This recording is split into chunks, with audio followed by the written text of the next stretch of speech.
कि इसका नाम एक बार भी कोई ले, उसकी कितनी भी बड़ी उपद्रव संकट हो, उनके घर में एक बार नाम लेने से शांति आ जाएगी। सिद्ध पुरुष महापुरुषों की शक्ति से ये दुनिया चलती।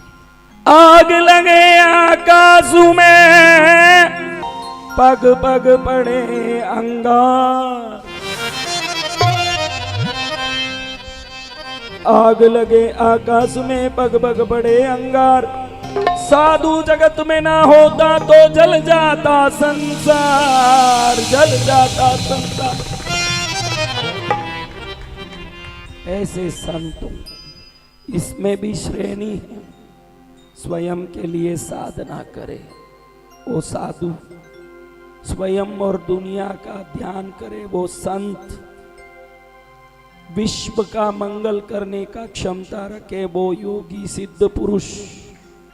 ऐसे सिद्ध पुरुषों में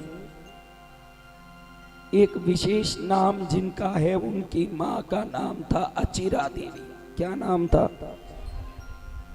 अचिरा देवी गर्भिणी हुई। क्या हुई? गर्भ। कोई भी इस संसार में जन्मा, अवतार लेके राम आए तो भी कौशल्या के पेट में आना पड़ा। बड़े से बड़े भगवान को भी मां के पेट के बगैर धरती में आना संभव नहीं। संभव है? नहीं सर। वो मां के द्वारा ही आएंगे, इसीलिए माताओं को नमन। तो अचिरा देवी के पेट में गर्भिणी जब वो हुई, देश में आग लग गया। क्या हुआ? अचानक जो आग लगा, पूरे गांव में नहीं देश में फैल गया। भरचक कोशिश करे। वो राजाओं का जमाना जब फायर इंजन नहीं था, वो राजाओं का जमाना जब अग्निशमन यंत्र नहीं थे, तब अचानक उस गर्भिणी माता को कुछ मन में आया। वह हाथ में जल लेके बोलती है कि हे प्रभु, आपकी कृपा हो तो ये अग्नि बुझ जाए। अब एक चुल्लू भर जल से क्या पूरे देश में अग्नि बुझ सकता है? होगा? होगा। जब कोई महापुरुष की शक्ति काम करे सब कुछ होगा। कोई महापुरुष जब अपनी करुणा बरसा दे, क्यों नहीं होगा? तो वो माता अपने हाथ में अंजलि भर जल लेके ध्यान करते हुए उसे ऐसे करी, तो गली में नहीं, उस गांव में नहीं, देश में नहीं, पूरा संपूर्ण राज्य में कितने हजारों गांव में जो आग बड़ जल रहा था, लोग घबरा के इधर उधर अफरा तफरी कर रहे थे। ये क्षण में ये अंजलि भर जल से पूरा देश का आग बुझ गया।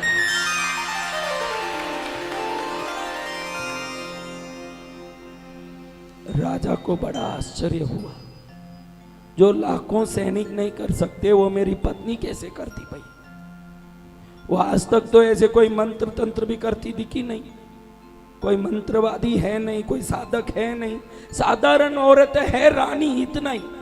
अब रानी और प्रजा में क्या फर्क है? वो पैसे वाली है, ये गरीब है, और क्या फर्क है? तो राजा ने सोचा इसका रहस्य निकालना पड़ेगा, इस रहस्य को जानना पड़ेगा। राजा ने सोचा कि ये क्या है जिससे ये अंजलि भर जल से ये किसी की उपद्रव शांति कर सकती है। तो राजा ने सोचा कि हम इसकी प्रश्न कुंडली बनानी चाहिए। यानी आपके मन में कोई सवाल उठे, उस समय क्या लग्न चल रहा है, क्या ग्रह दशा चल रही है, उसके आधार पर अगर प्रश्न को देखोगे तो जवाब 100% मिल जाएगा। जन्म कुंडली को देख के जो जवाब निकालते हैं वो जन्म कुंडली ज्योतिष, प्रश्न को देख के, लग्न देख के जवाब निकालते हैं, ये प्रश्न कुंडली ज्योतिष।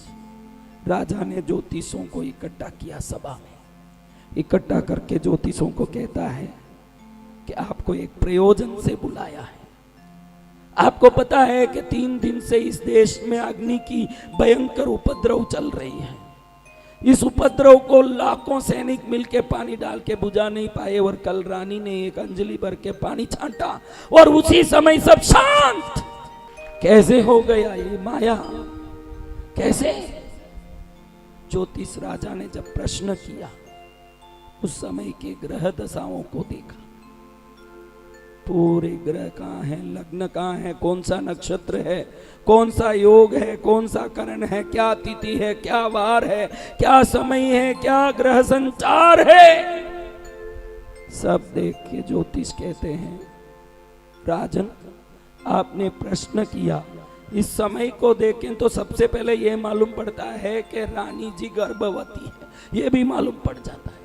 आप पुत्रवान होंगे कि निपुत्र, ग्रह दशा देखते ही मालूम पड़ जाता है। जिसका शुक्र बिगड़ गया हो, कौन बिगड़ गया, उनके पुत्र होना संभव ही नहीं है। शुक्र नीच का हो, पुत्र होगा तो भी कुपुत्र होगा, माँ बाप को इतना परेशान करेगा कि जिंदगी भर दुखी होना। तो हमारा शुक्र कब ठीक होगा महाराज, फिर शुक्रवार को पद्मावती की पूजा करें, उनका शुक्र कभी नहीं बिगड़ सकता। शुक्र को ऊंचा करना, देखो मुसलमान भी कौन से वार को मानते हैं, शुक्रवार।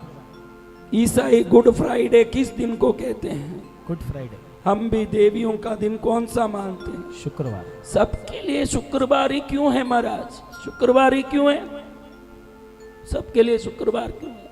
एक शुक्र उदय हो गया संसारियों के लिए, कितना भी कोशिश करें तो माया से निवृत्ति संभव नहीं है।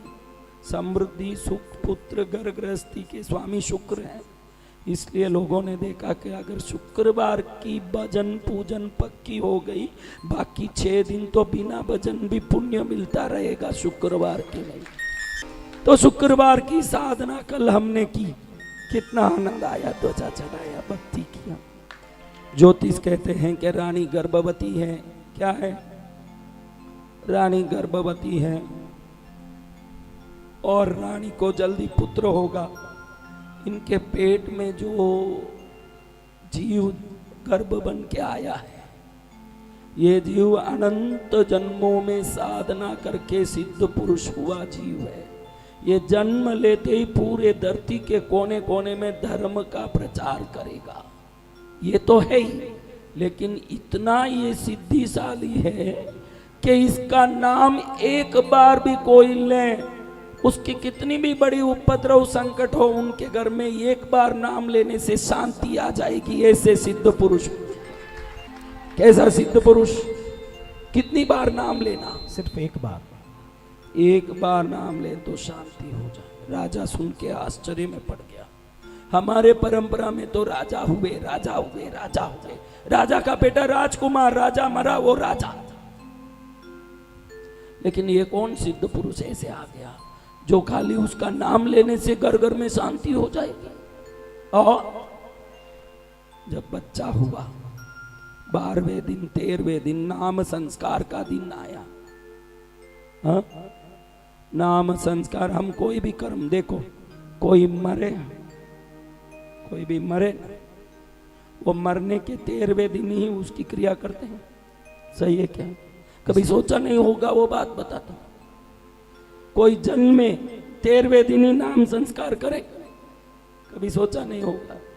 13वें दिन ही नाम लगाना, 13वें दिन ही शांति कर्म करना, क्या है तेरा।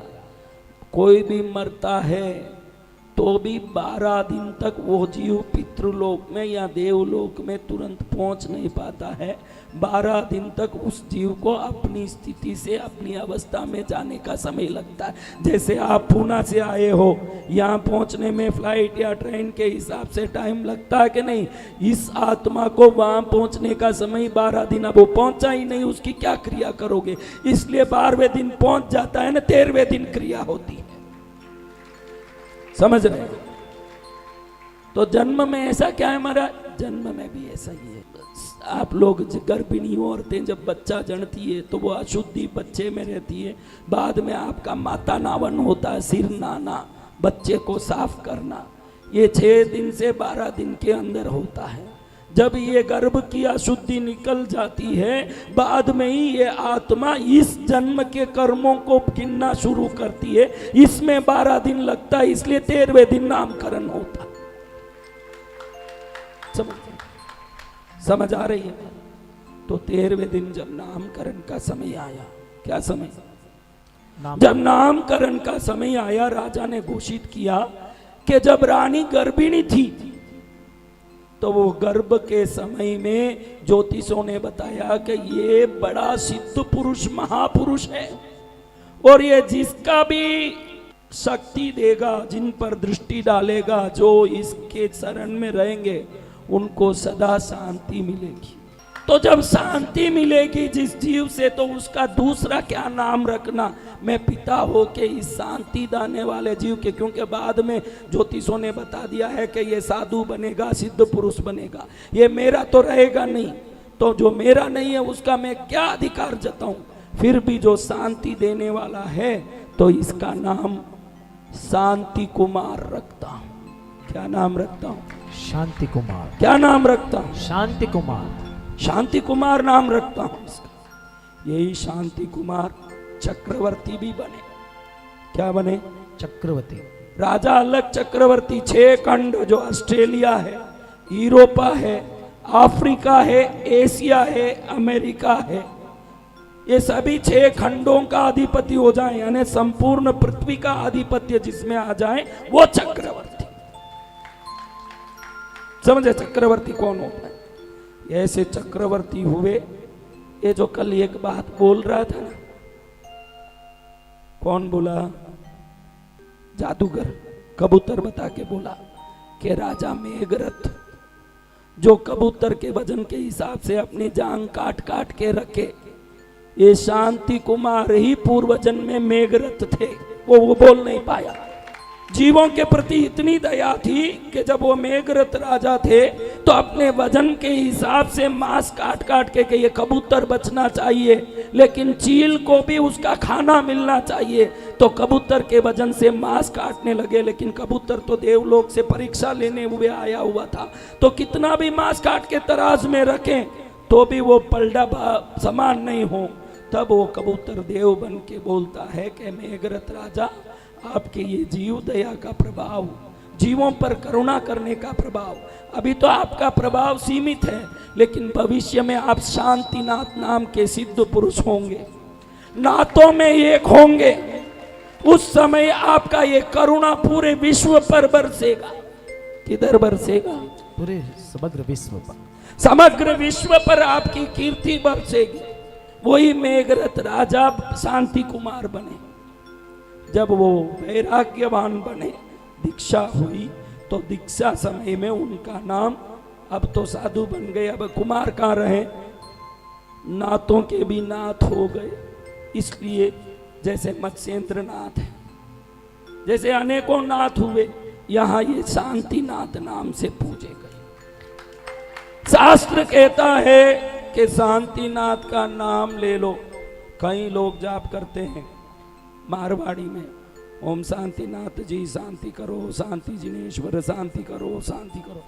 10 बार बोलने से ही मन में शांति महसूस होती है। जिनका नाम शांतिकरण हो, जिनकी महिमा शांति देने वाली हो, आज की ये पूजा, वो शांतिनाथ जो पेट में थे तभी देश भर की अग्नि बुझा दिए।